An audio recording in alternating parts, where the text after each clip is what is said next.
Hello everyone, this question is from GATE 2017 EC branch 1 mark question. Read the question first. The rank of the matrix M is, ये आपको एक matrix M given है, तो आपको इसमें rank पूछ रहे हैं कि इस मैट्रिक्स M का रैंक कितना होगा। देखो, जो आपको मैट्रिक्स M गिवन है, ये मैट्रिक्स आपका 3 क्रॉस 3 का है, ठीक है ना। अब आपका 3 क्रॉस 3 का मैट्रिक्स है, यानी कि जो इसका रैंक होगा, रैंक इज लेस देन और इक्वल्स टू 3। क्यों लेस देन और equals to 3? M, this is M, M represents row, N represents column.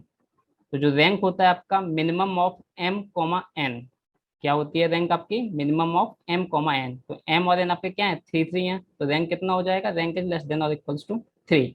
अब हमको रैंक फाइंड करना है कि 3 होगा या 3 से स्मॉल होगा रैंक। तो सबसे पहले इसके लिए जो मैट्रिक्स है आपका 3 क्रॉस 3 का है, अब इस 3 क्रॉस 3 के मैट्रिक्स से हम मैक्सिमम साइज का स्क्वायर मैट्रिक्स क्या लिख सकते हैं? तो 3 क्रॉस 3 का मैट्रिक्स है ये, तो मैक्सिमम साइज का स्क्वायर मैट्रिक्स हम 3 क्रॉस 3 का ही लेंगे। कितने ले सकते हैं हम? क्योंकि ये 3 क्रॉस 3 का ही है, तो हम एक ही 3 क्रॉस 3 का एक ही मैट्रिक्स हम लेंगे यहाँ पे। अब हमको 3 क्रॉस 3 के इस मैट्रिक्स एम का डिटर्मिनेंट निकालना है, क्योंकि एक ही है, ठीक है। अब अगर आपका डिटर्मिनेंट 0 आ रहा है, तो रैंक क्या होगा आपका? लेस देन 3 हो जाएगा। और अगर डिटर्मिनेंट नॉन जीरो आ रहा है, तो रैंक क्या हो जाएगा? 3 के इक्वल हो जाएगा। यानी कि जो भी आपका मैट्रिक्स दिया जाता है उसका ऑर्डर चेक करिए, ठीक। ऑर्डर चेक करने के बाद जो मैक्सिमम पॉसिबल साइज का आपका स्क्वायर मैट्रिक्स बन सकता है, वो आप साइज डिफाइन कीजिए। उसके बाद जितने भी वो उस साइज के स्क्वायर मैट्रिक्स बन रहे हैं गिवन मैट्रिक्स से, सबका डिटर्मिनेंट हमको चेक करना होता है। अब यहाँ पे 3 क्रॉस 3 का एक ही मैट्रिक्स बन रहा है, तो उसका ही डिटर्मिनेंट चेक करेंगे। तो डिटर्मिनेंट कितना आएगा इसका? कैसे फाइंड करते हैं इसका डिटर्मिनेंट? 5 10 10 1 0 2 3 6 6, ये आपको मैट्रिक्स में गिवन था, इसका डिटर्मिनेंट लिख लिया है मैंने। अब क्या है, फर्स्ट रो से हम 5 कॉमन ले सकते हैं, थर्ड रो से हम 3 कॉमन ले सकते हैं। तो क्या बचेगा अंदर? 1 2 2 1 0 2, यहाँ से 3 कॉमन ले लिया, तो 1 2 2। अब यहाँ पे देखो आप क्या हो रहा है, जो आपका R1 है, R1 इक्वल्स टू, यानी कि first row is equals to third row. जब मैट्रिक्स में आपका जब डिटर्मिनेंट हम कैलकुलेट करते हैं, अगर आपके कोई भी दो रोज इक्वल हैं, तो उसका डिटर्मिनेंट क्या आ जाता है? यानी कि यहाँ से हम लिख सकते हैं determinant of M equals to 0। अब यहाँ पे 3 क्रॉस 3 का एक ही मैट्रिक्स बन सकता था एम से, और उसका डिटर्मिनेंट आ रहा है 0, यानी कि इसकी जो रैंक होगी मैट्रिक्स एम की, रैंक ऑफ मैट्रिक्स एम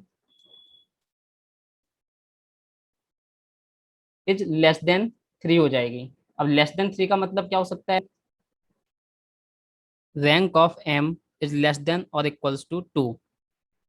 अब हमको क्या करना है? अब 3 क्रॉस 3 के हम एम से जितने भी मैट्रिक्स बन रहे थे, सबका हमने डिटर्मिनेंट चेक किया है। अब इस केस में हमारा एक ही मैट्रिक्स बन रहा था, तो उसका डिटर्मिनेंट निकाला, वो 0 आ गया है। अब हमको 3 क्रॉस 3 से स्मॉल साइज के स्क्वायर मैट्रिक्स बनाने हैं फ्रॉम दी मैट्रिक्स एम। अब 3 क्रॉस 3 से स्मॉल साइज के स्क्वायर मैट्रिक्स क्या होंगे? वो होंगे आपके 2 क्रॉस 2 के।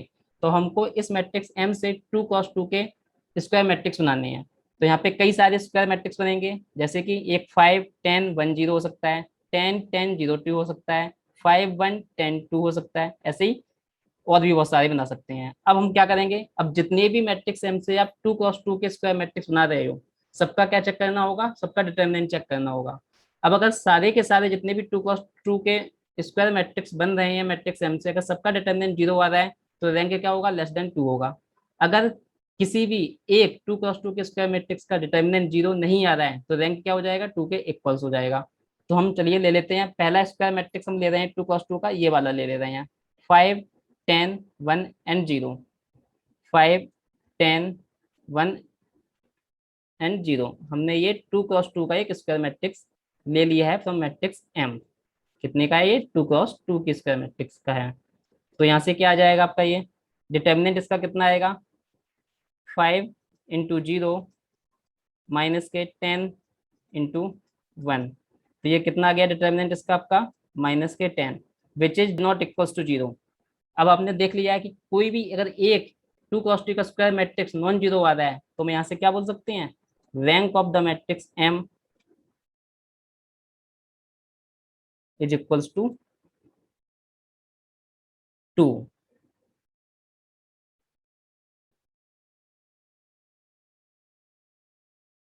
अगर मान लीजिए ये वाला डिटर्मिनेंट अगर हमारा 0 आ जाता तो हम बाकी बचे हुए 2 क्रॉस 2 के सारे डिटर्मिनेंट को 1 बाई 1 चेक करते। अगर सबका डिटर्मिनेंट 0 आ जाता तब हम बोलते रैंक जो होगा मैट्रिक्स एम का वो क्या होगा, <2 होगा। बट यहाँ पे हमको जो हमने पहला 2 क्रॉस 2 का स्क्वायर मैट्रिक्स लिया है उसका डिटर्मिनेंट आपका नॉन जीरो आ रहा है, तो हम डायरेक्टली यहीं से बोल सकते हैं इस मैट्रिक्स एम का जो रैंक होगा वो कितना होगा, 2 होगा। तो इस क्वेश्चन का आंसर क्या हो गया है, 2 हो गया है। So this question is very simple and you can easily score 1 mark within second. For more videos and latest updates, please subscribe Get Education channel.